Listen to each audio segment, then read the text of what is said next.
Très chers frères et sœurs en Christ, puisse la grâce de Dieu resplendir sur vous, puisse sa paix régner sur vos vies. Alors, notre sermon d'aujourd'hui sera tiré du premier livre de Samuel, Samuel chapitre 3, versets 1 à 9.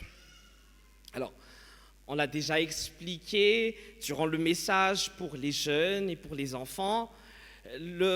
L'histoire de Samuel est une histoire qu'on a l'habitude d'entendre. Tout le monde sait qu'on l'a appelé 3 fois, qu'il n'a pas compris, puis qu'il est allé vers Élie, et puis que Élie lui a dit, écoute, quand tu entendras la voix, dis, voilà, je t'écoute Seigneur. Bon, ça on connaît. Le souci, c'est qu'on ne prête pas assez attention au contexte de l'appel de Samuel. Et pourtant, ce contexte est très riche. Ce contexte est très riche en messages et spécialement pour nous aujourd'hui. Alors, qu'est-ce que le contexte de l'appel de Samuel nous dit aujourd'hui? Alors, premièrement, Samuel est appelé dans un contexte de pauvreté. Samuel est appelé dans un contexte de pauvreté. Alors, le premier verset du chapitre 3, on lit « Le jeune Samuel était au service de l'Éternel devant Élie. La parole de l'Éternel était rare en ces temps-là, les visions n'étaient pas fréquentes. » Qu'est-ce que ça veut dire? Tout simplement, ça veut dire que Dieu avait cessé de parler par les prophètes, Dieu avait cessé de parler et il était comme très distant. C'est un peu comme vous avec vos petits amis ou vos petits amis et vous faites ghoster, vous voyez? Vous comprenez ça, vous comprenez. Donc vous faites ghoster. C'était comme si Dieu, en fait, il avait ghosté les Israélites, donc il ne parlait plus. Il ne donnait plus signe de vie, il ne faisait plus de miracles. Et spirituellement, le peuple d'Israël, il était pauvre, parce que Dieu avait cessé de parler. Et le peuple d'Israël, qui précédemment avait été habitué à voir Dieu, à voir des miracles, à le voir sur la montagne de Sinaï, tout simplement, ils ne voyaient plus Dieu. Donc, ils étaient vraiment dans une sécheresse spirituelle. Et c'est dans ce cadre de sécheresse, c'est dans ce contexte de pauvreté que Samuel, il est appelé par le Seigneur pour devenir son prophète. Parce que Samuel, c'est un prophète. Plus tard, il va porter la parole de Dieu. Ça, ce n'est que le début de son histoire. Mais plus tard, il va apporter le message de Dieu à David, à Saul. Donc, ça sera un prophète. Il est appelé à prophétiser dans un contexte où plus personne ne connaissait Dieu. Parce que plus personne n'avait vu de miracle, plus personne n'avait eu de révélation. Et comme ils le disent là, les visions n'étaient plus très fréquentes et les manifestations de l'Éternel étaient rares. Et c'est dans ce contexte-là que Samuel est appelé. Jésus aussi, quand il est venu sur terre, il était venu dans un contexte de pauvreté. Parce que durant 400 ans à peu près, le Seigneur n'avait plus envoyé de prophètes. Le Seigneur avait cessé les miracles. Et l'évangile de Matthieu, qu'on a lu tout à l'heure, illustre parfaitement cette pauvreté parce que les disciples, quand Jésus leur dit « donnez de la nourriture à la foule », tout simplement, ils avaient dit « on ne peut pas, on n'a rien, on n'a que 7 pains et un peu de poisson, comment on va faire ?» Et c'est dans ce contexte où plus personne n'avait vu de miracle, plus personne n'avait entendu Dieu, que Jésus est venu pour apporter un message d'espoir, pour apporter un message d'espérance et pour relever à nouveau le peuple de Dieu. Alors, qu'est-ce que ça nous dit aujourd'hui? Tout simplement, aujourd'hui, on est dans un contexte pauvre. Plus personne ne croit en Dieu, plus personne ne pense que Dieu peut faire de miracles, plus personne n'entend le Seigneur. Et c'est dans ce contexte-là que l'Église vit aujourd'hui. Aujourd'hui, on a beaucoup de personnes sur les réseaux sociaux, ils vont dire « Non mais Dieu, il n'existe pas. Non mais Dieu, il ne parle pas. S'il existait, s'il faisait des miracles, pourquoi est-ce que nous, les Malgaches, qui l'appelons tous les jours, on reste pauvres ?» C'est dans ce contexte-là que l'Église est appelée à prophétiser, à apporter un message d'espoir. C'est dans la vie de tous les jours des personnes qui ne ressentent plus, qui ne connaissent plus Dieu. C'est dans ce contexte-là qu'aujourd'hui l'Église est appelée à être un messager d'espoir, à être un messager d'espérance, à être un messager qui relèvera le peuple de Dieu. Dieu ne nous appelle pas à servir ni à prophétiser quand tout va bien. Ça, il faut le reconnaître. Dieu nous appelle à le servir, à apporter sa parole spécialement quand tout va mal et quand plus personne ne connaît Dieu, quand plus personne ne croit en Dieu. Et c'est à quoi nous sommes appelés tous les jours. Dans nos vies respectives, dans nos travails respectifs, on doit être des messagers d'espoir dans une terre qui vit la pauvreté. C'est dans des familles qui ne croient pas que Dieu nous a placés. C'est dans des écoles non croyants qui prônent la laïcité que les jeunes sont amenés à apporter un message d'espoir. C'est dans un pays, dans un monde qui tend peu à peu à oublier Dieu, à oublier que Dieu parle, à oublier que Dieu agit, que nous sommes appelés à agir et à parler en son nom. Nous sommes appelés non pas à rester assis sur nos bancs d'église, très beau, hein? C'est confortable, hein? Mais on n'est pas appelé à rester là et à ne rien faire, à juste regarder les autres se trimballer avec leurs belles blouses blanches, leurs beaux vêtements qu'ils viennent d'acheter. Non! On est appelé à être des messagers dans un pays pauvre. Le souci, on oublie souvent cet appel. On vit nos vies comme si nous n'étions pas des personnes appelées, comme si nous n'étions pas des personnes que Dieu avait choisies. On vit nos vies sans aucune inquiétude de ce que Dieu veut faire au travers de nous. On est là, on vit nos vies, on travaille, puis on va à l'église le dimanche. Bon, rien, on fait rien. Bon, on va dire que 10% de l'église bouge, le reste, on se regarde là, chaque dimanche. On se critique. On parle de la vie des autres, mais on n'est pas des messagers d'espoir. Alors que nous vivons dans un contexte de pauvreté. Aujourd'hui, les réseaux sociaux sont inondés de jeunes qui passent un message, mais pas un message d'espoir. On a plusieurs influenceurs qui, consciemment ou inconsciemment, font passer des messages. Et ces messages-là vont être acceptés par la communauté.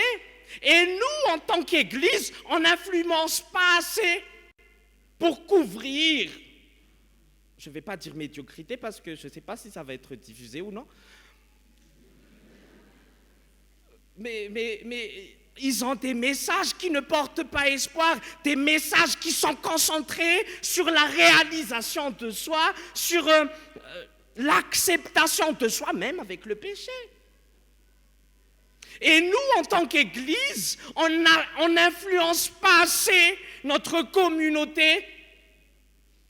On se fait influencer par les influenceurs, mais nous ne sommes pas des messagers d'espoir. Aujourd'hui, tu postes un verset biblique, en fait, tu as honte. Tu attends juste qu'il n'y ait pas assez de réactions, puis tu supprimes le post. Vous faites ça. Les jeunes, oui, c'est votre dimanche aujourd'hui, qu'on se le dise, hein. Vous n'êtes pas très chrétien dans vos réseaux sociaux. Vous ne faites pas assez d'influence, vous ne bougez pas. Vous êtes très rapide pour reposter des vannes. Vous êtes très rapide pour reposter des mèmes. Eh bien oui, on voit. Mais vous n'êtes pas des messagers d'espoir. Et pourtant, c'est ce que vous êtes appelés à faire dans un contexte où les autres jeunes de votre âge ont perdu l'espérance en Dieu, ont perdu la foi en Dieu et qui ne ressentent pas que Dieu leur parle. Aujourd'hui, peut-être aussi dans vos vies, peut-être dans votre quotidien, vous ne ressentez pas que Dieu vous parle. Peut-être que vous vous dites que Dieu vous a oublié. Peut-être vous vous dites que non, mais en fait, Dieu, il m'a carrément oublié. Il ne m'écoute plus, il ne parle plus.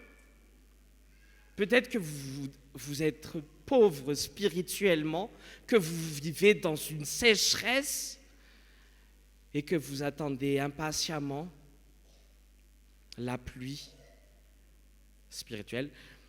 Écoutez, Dieu ne vous oublie pas pour toujours. À un moment donné, il va vous envoyer quelqu'un pour vous donner à nouveau un espoir. Parce que Dieu n'oublie pas. Dieu ne reste pas muet pour toujours. Dieu ne reste pas distant pour toujours. Il ne va pas vous ghoster jusqu'à la fin de votre vie. Non. Dieu va vous envoyer un message de salut. Un message qui montrera son amour. Un message qui montrera à nouveau un espoir pour votre vie. Ne désespérez pas, il ne vous a pas oublié. Même si vous le sentez distant, il va revenir, il va à nouveau vous parler et il va à nouveau vous ressusciter de la mort où vous êtes actuellement. Ça, c'est le premier message. Alors, oui, c'est un peu lent, mais bon, c'est important. Alors, le deuxième message du contexte de l'appel de Samuel sera « Samuel est appelé dans un contexte de richesse. » Donc, de la pauvreté, on va vers la richesse. Oui, ça existe et oui, c'est dans la Bible. Alors, sur le deuxième verset, on a écrit « En ces temps, Élie qui commençait à avoir les yeux troubles et ne pouvait plus voir était couché à sa place. » Alors, excusez-moi, c'est plutôt le verset 3. La lampe de Dieu n'était pas encore éteinte et Samuel était couché dans le temple de l'Éternel où était l'arche de Dieu. Alors, qu'est-ce que ça nous dit ? Si vous ne lisez pas assez votre Bible, vous aurez juste passé ce petit verset. On dirait que ça n'a pas d'importance. On dirait que c'est juste un truc pour décorer le récit. Mais non, ce verset a plein de significations. Alors, il nous dit que Samuel, il était dans le tabernacle, et ensuite que Samuel était à côté de l'arche de Dieu. Mais il nous dit aussi que la lampe n'était pas éteinte. Alors, il y a trois symboles que le narrateur il veut faire passer. Alors, il y a le temple de Dieu. Alors, le temple de Dieu, ça montre la présence de Dieu dans le quotidien des Israélites. C'est-à-dire que le temple, il était là, et quand il était là, on pensait que Dieu était là aussi dans notre quotidien. Ensuite, il y a l'arche. L'arche de Dieu, signifie principalement sa présence dans les périodes de guerre. Alors, si vous lisez votre Bible, chose dont je doute parfaitement, si vous lisez correctement vos Bibles, vous verrez que chaque fois que les Israélites partent en guerre, ils portaient quoi ? Ils portaient l'arche de Dieu. Revenez à l'école du dimanche, s'il vous plaît. Merci. Alors, l'arche de Dieu symbolise la présence de Dieu dans la guerre. Et puis, il y a la lampe. Elle représente la présence de Dieu dans le culte que les Israélites font pour Dieu. Alors, il est montré 3 fois que Dieu est présent. Et on dit que Samuel était à côté de la présence de Dieu. C'est-à-dire qu'il était richement béni. Vous comprenez maintenant la richesse dans laquelle Samuel a été appelé. Et tout simplement, Jésus aussi, il est présent dans notre quotidien. Il est présent dans nos guerres. Et il est aussi présent dans le culte que nous faisons pour Dieu parce que c'est lui notre intercesseur. Aujourd'hui, Dieu appelle des jeunes, Dieu appelle des chrétiens qui connaissent dans leur vie la présence de Dieu, qui connaissent dans leur quotidien la présence de Dieu, qui connaissent que Dieu est vainqueur, qui connaissent que Dieu les bénit. Dieu ne va pas appeler quelqu'un dehors pour dire « Hé frère, viens ici, je t'envoie pour aller proclamer mon évangile. » Non. Il appelle le jeune qui chaque dimanche, pour ne pas dire chaque jour, parce que ça devrait être chaque jour, qui chaque jour est dans la présence de Dieu, qui chaque jour entend Dieu dans son quotidien, qui chaque jour pense à Dieu, qui chaque jour remercie Dieu pour ses bénédictions au quotidien. Des jeunes qui reconnaissent que leurs études, ce n'est pas juste parce qu'ils sont intelligents qu'ils ont réussi, non. Normalement, quand vient les 2-3 semaines après les examens et qu'on a les résultats, vous êtes tous là à écrire des petites lettres, ils sont en année de Jéhovah. Oui, vous qui écrivez, ils sont en année de Jéhovah. Vous êtes appelés à son service. Ce n'est pas juste « je suis content parce que Dieu intervient dans ma vie quotidienne, dans mes études ». Non, ça ne reste pas à la joie en fait. Vous devez être des messagers parce que vous avez été bénis dans votre quotidien. Vous qui pensez que Dieu vous a fait connaître des victoires dans vos détresses personnelles. Vous n'êtes pas appelé à juste vous asseoir et à dire « Amen, célébrons le Seigneur, il m'a fait vainqueur ». Non. Si vous reconnaissez dans votre vie que Dieu a été présent dans votre galère, tout simplement vous êtes appelé, comme Samuel, à son service et à proclamer son nom. Ce sont des gens qui vivent la richesse de la présence de Dieu dans leur vie, dans leur combat, que Dieu appelle aujourd'hui à prophétiser, à être des messagers pour le peuple. Alors, vous êtes là tout le temps, oui, surtout les jeunes, à prier. Nous voulons ta présence. Vivre dans la présence du Seigneur. Je vais traduire en malgache parce que vous comprendrez mieux en malgache. Oui, vous pouvez vivre dans la présence de Dieu, mais quelque part, vous êtes aussi appelés, une fois que vous êtes dans la présence de Dieu, à manifester cette présence autour de vous, à manifester le message que cette présence apporte dans vos vies. Vous êtes appelés à être des messagers. Si vous n'avez jamais vu Dieu intervenir dans votre vie, si vous n'avez jamais vu Dieu faire des miracles dans votre vie, parce que les miracles, lui, ça existe toujours, vous n'êtes pas appelés à proclamer son nom.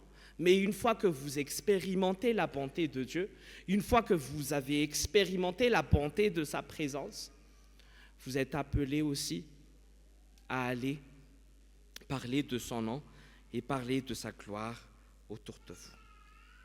Alors, le dernier message, ça sera l'appel de Samuel. L'appel de Samuel, c'est un appel à faire la différence. Alors, On va encore revenir un peu dans l'histoire.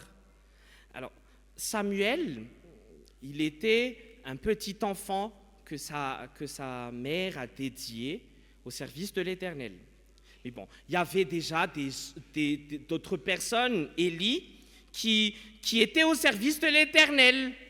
Mais comme Samuel, lui, était un cadeau, donc il n'avait pas cette filiation avec les prêtres, avec d'autres personnes, c'était un cadeau.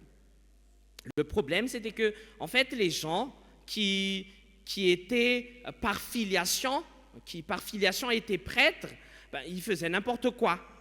Les gens qui ramenaient des sacrifices au temple se plaignaient de leur comportement parce qu'ils prenaient ce qui était intéressant dans le sacrifice et ils les prenaient pour eux. Donc, c'est un peu comme si personne faisait des dons de 100 000 ariards à l'église et qu'il prenait 80 000 ariards et qu'il ne laissait que 20 000 ariards. Donc ça, c'était les gens qui étaient prêtres par filiation. Samuel, lui, il intervient dans ce contexte-là et lui, Dieu espère qu'il fera la différence avec ces gens qui faisaient le mal. Donc, il est appelé à faire la différence. Son nom, c'est Samuel. Ça veut dire quoi? Revenez à l'école du dimanche encore une fois. Merci. Samuel, ça veut dire Dieu a écouté. Shema, c'est le verbe, et puis El qui signifie Dieu. Donc, le Seigneur a écouté. Ça, c'est parce que le Seigneur a écouté sa mère qui pleurait, qui voulait avoir un enfant. Par contre, le défi de vie de Samuel, ça ne sera pas d'être écouté par Dieu, ça sera d'écouter Dieu. Vous comprenez? Alors, écouter Dieu, ça ne veut pas juste dire « Ok, je t'entends ». Ça veut dire être obéissant. Donc, Samuel, son défi de vie, le défi qu'il a, c'est d'être obéissant à Dieu. Contrairement aux fils d'Élie, qui, eux, n'étaient pas obéissants. Jésus, lui, a été obéissant jusqu'à porter la croix. Jésus a été obéissant même dans la plus difficile des épreuves. Aujourd'hui, en tant que chrétien, on est aussi appelé à faire la différence. Dans un monde où plus personne n'obéit à personne, nous, on doit être des personnes qui écoutent et qui obéissent. Aujourd'hui, vous allez voir les jeunes, ils ne veulent plus rien entendre. Ils n'écoutent plus personne. Et même dans les réseaux sociaux, on va dire « Non, mais vos parents, quand vous étiez enfant, ils vous battaient, ils étaient méchants avec vous, donc pas besoin de les respecter. » Ça, on entend très souvent. Dans ce contexte-là, en tant que jeunes chrétiens, nous, on est appelés à faire la différence dans une société où l'obéissance n'est plus importante, dans une société où les jeunes sont de plus désobéissants et qu'ils font juste comme ils veulent. Toi, en tant que jeune chrétien, tu es appelé à être obéissant envers Dieu. Dans un monde où plus personne ne calcule la volonté de Dieu, dans un monde où plus personne ne veut obéir à un Dieu, tout simplement, on est appelé à être obéissant. Et ça, c'est notre défi de vie. Ça, c'est le défi que nous avons en tant que chrétiens. L'obéissance à l'Éternel. Nous sommes appelés à faire la différence. Et l'obéissance, croyez-moi, c'est tout ce qui fera la différence pour notre pays. Notre pays ne souffre pas de pauvreté économique, on est riche. Notre pays ne souffre pas parce qu'on n'a rien, non. Notre pays souffre parce que personne n'obéit. Personne n'obéit plus à Dieu. Ça va au gouvernement jusqu'aux petits vendeurs à l'étalage. Plus personne n'est obéissant. On a oublié que l'obéissance était la clé. Plus personne n'est obéissant. Et c'est pour ça que notre pays tombe en ruine. Plus personne ne veut faire la volonté du Seigneur. Et c'est pour ça que nous sommes pauvres. Des plus grands dirigeants jusqu'aux plus petits vendeurs, on a perdu la désobéissance qui devrait être notre plus grande force. On a oublié d'être obéissant face à l'Éternel des armées qui peut nous rendre victorieux. On a perdu la désobéissance devant le Dieu qui nous dit qu'il nous portera. C'est pour ça qu'on est pauvre. C'est la seule explication. Ce n'est pas la colonisation, ce n'est pas le français, ce n'est pas la politique internationale qui va faire la différence, non. Ce qui fera la différence, c'est toi en tant que chrétien, toi en tant que jeune chrétien, toi en tant qu'élu, toi en tant que personne appelée à servir le Seigneur, toi qui es obéissant dans ton quotidien. Si nous sommes tous obéissants, et c'est le défi qui nous attend, Dieu, notre Dieu, il viendra et il nous donnera une victoire que tout le monde entier verra. À Dieu seul soit la gloire et que sa paix resplendisse dans vos vies. Amen.